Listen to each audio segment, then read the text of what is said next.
Bagaimana kalau saya beritahu Anda bahwa dua pahlawan yang mungkin paling sering dilupakan dalam sejarah mitologi dunia, nyatanya adalah pemegang rahasia keabadian? Dan bukan cuma itu, mereka ini penyembuh kutukan dewa tingkat tinggi. Bener banget. Bahkan, mereka ini satu-satunya alasan kenapa pahlawan-pahlawan lain di cerita tersebut tidak berubah menjadi monster tiran yang super egois. Anda mungkin mikir saya lagi ngomongin karakter utama dari novel fantasi modern, kan? Padahal sama sekali bukan. Kita sedang membicarakan epos terbesar sepanjang masa, Mahabharata. Tepat. Coba deh Anda bayangkan sebuah band rock legendaris. Biasanya yang paling dapat sorotan lampu utama, jeritan penonton, poster di mana-mana, itu kan pasti vokalisnya yang karismatik ya. Atau, ya, minimal gitarisnya lah dengan melodi solonya yang gila-gilaan. Mereka yang berdiri di depan ini selalu mengambil seluruh kredit atas kesuksesan band tersebut. Nah, itu dia.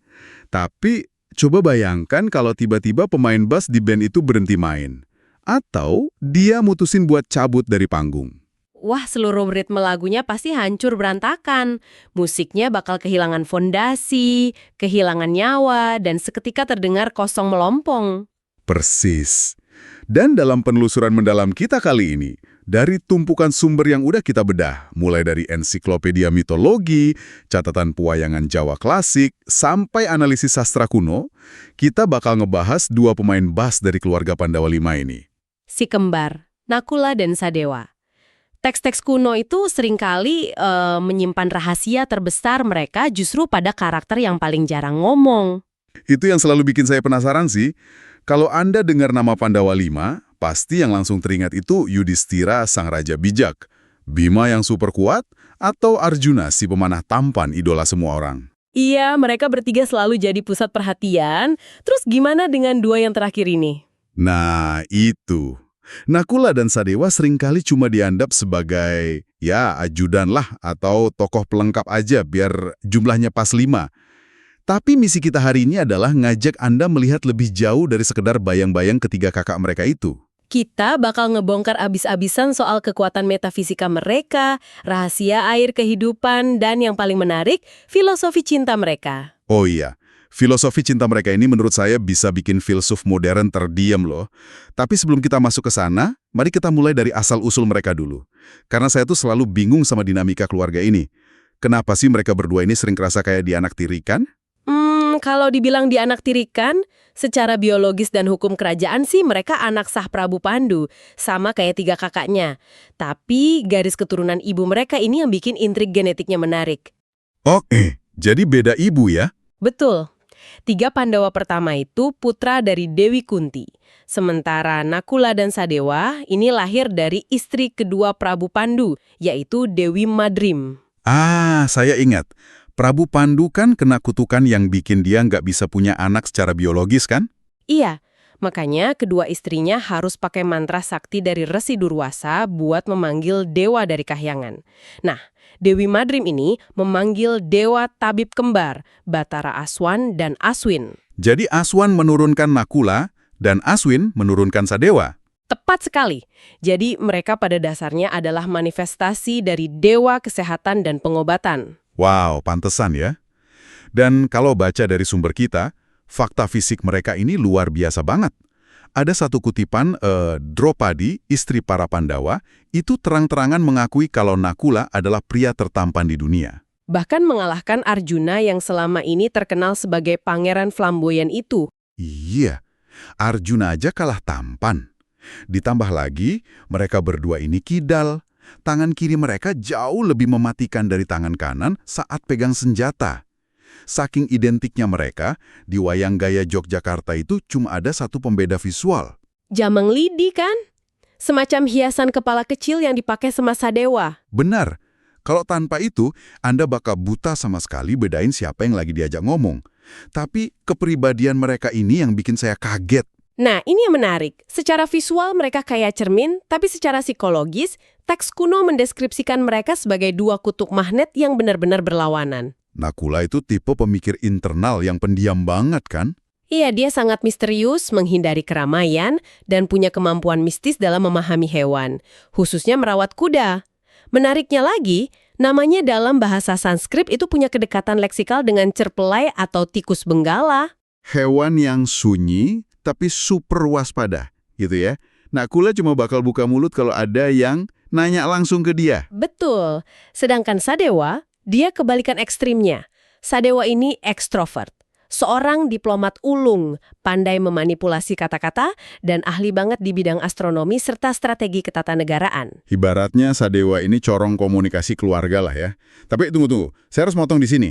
Iya, gimana? Kalau fisik mereka seidentik itu, sampai saudara atau istri sendiri sering tertukar, gimana cara musuh atau rekan tahu siapa yang lagi bermanuver di medan perang atau berdiplomasi di istana?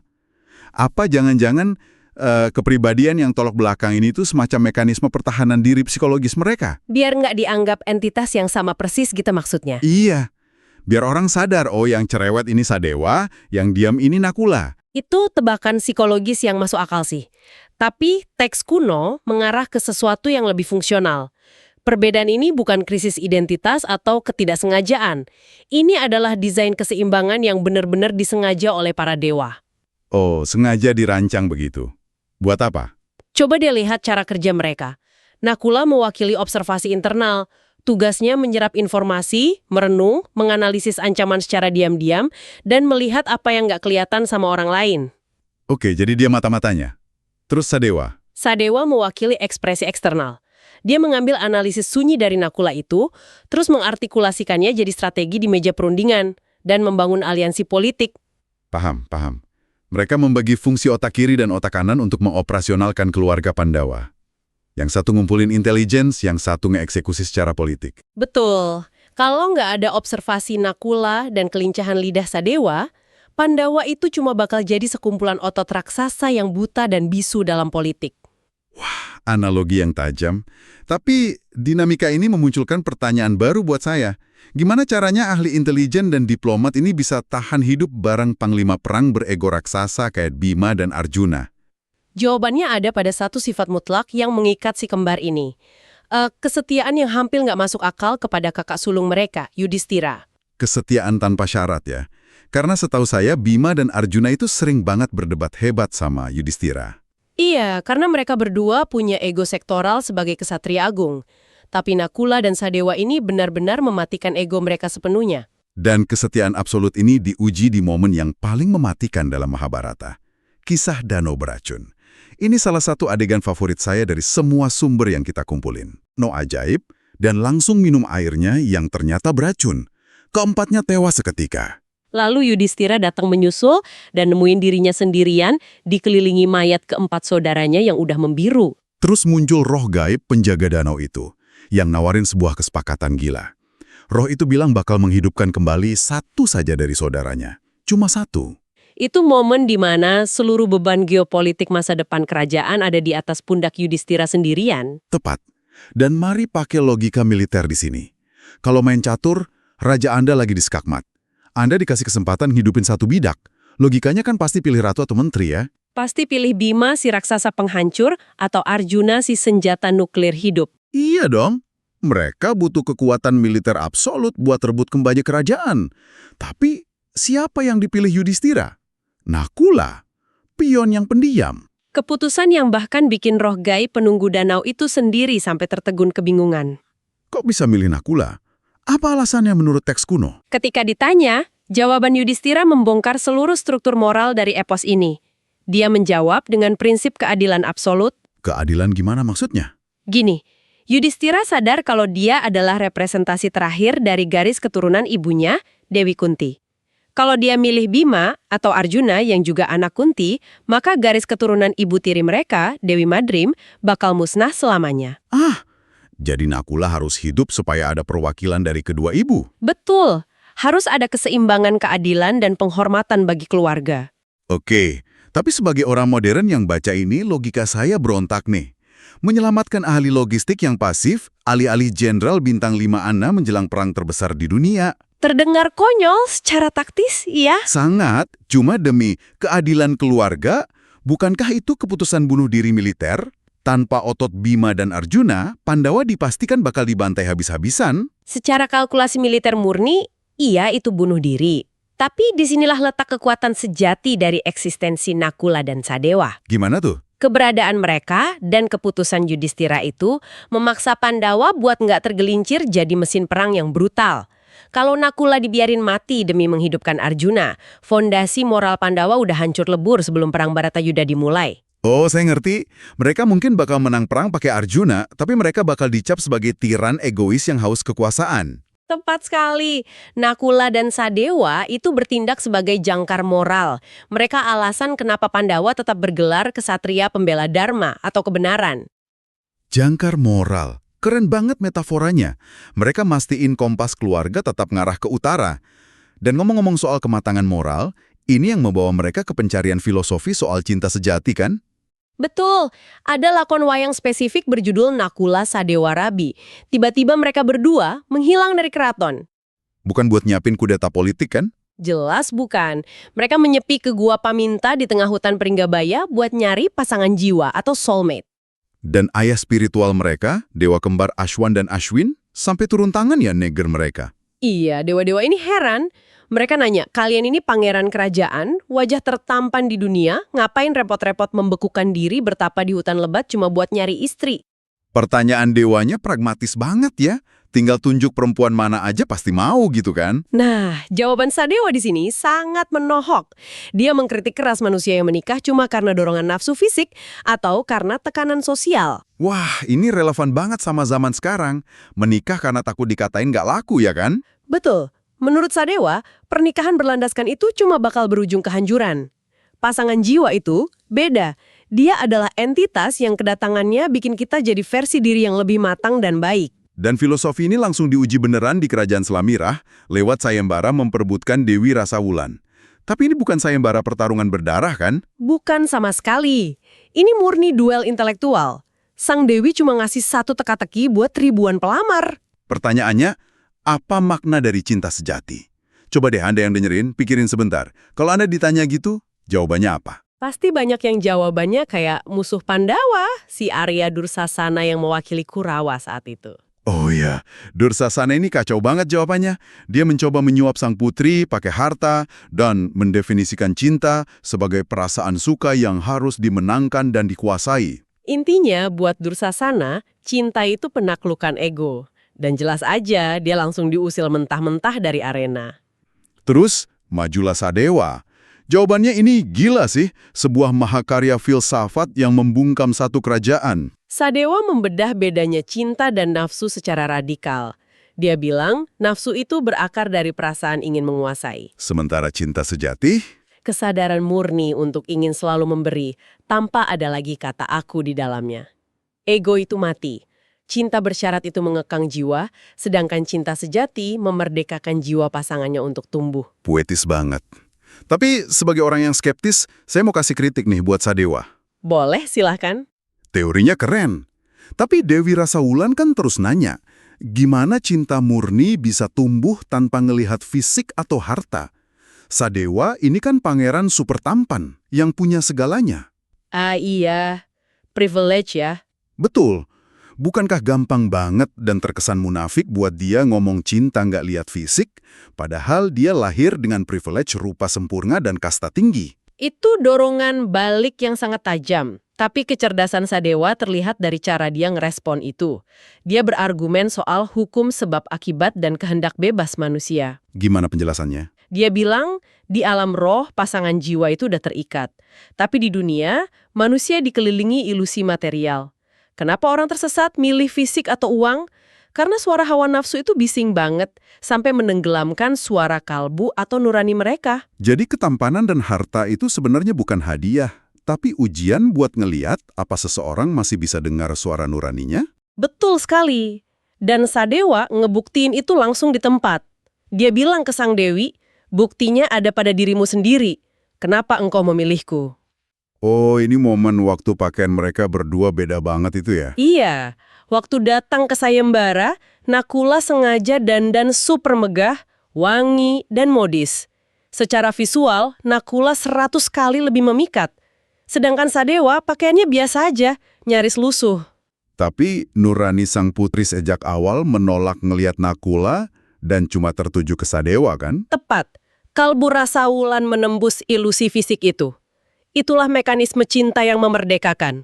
Benar-benar mic drop filosofis dari zaman kuno. Paham banget mereka soal labirin hati manusia. Tapi ini bikin saya mikir soal sisi gelapnya. Sisi gelap gimana maksudnya? Kalau mereka punya empati dan sensitivitas setinggi ini, gimana caranya mereka bertahan dari trauma brutalnya Perang Baratayuda? Pemikir sensitif di tengah lautan mayat itu kan resep kehancuran mental. Disinilah elemen magis dan metafisika masuk ke narasi. Kebijaksanaan mereka ini bermanifestasi jadi kekuatan supranatural. Oh, yang Aji Pranawajati itu? Iya, si pendiam Nakula punya anugerah itu. Otaknya merekam setiap hal yang dia lihat, dengar, atau pelajari. Dia nggak punya kapasitas untuk lupa. Memori absolut, dia juga bawa cupu tirta manik berisi air kehidupan.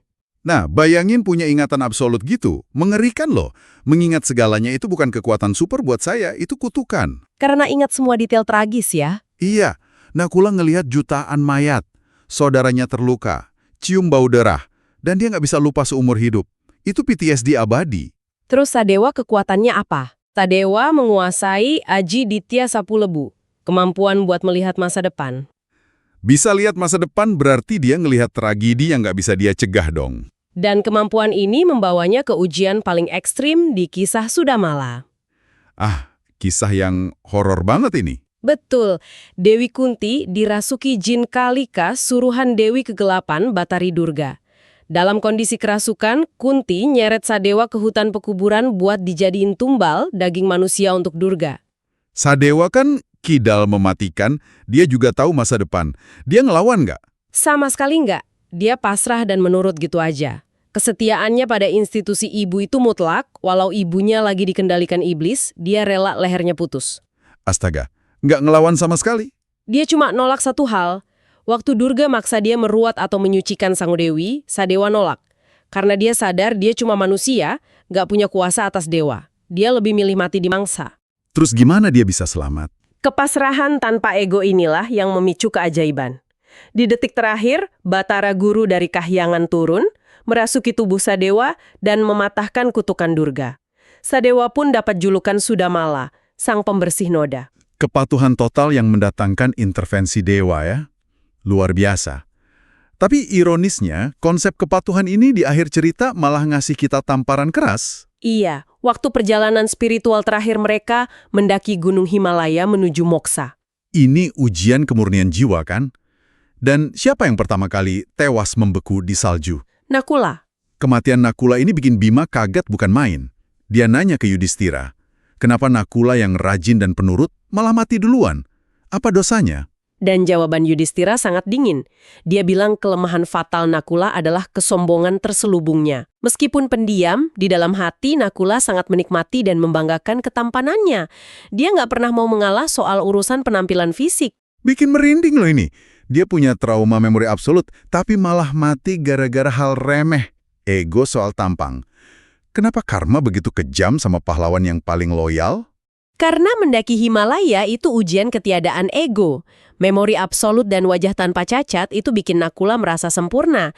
Mahabharata ngajarin bahwa kesombongan sekecil apapun jadi penghalang besar untuk mencapai pencerahan. Jadi dari semua penelusuran kita ini, kesimpulannya sangat kuat ya.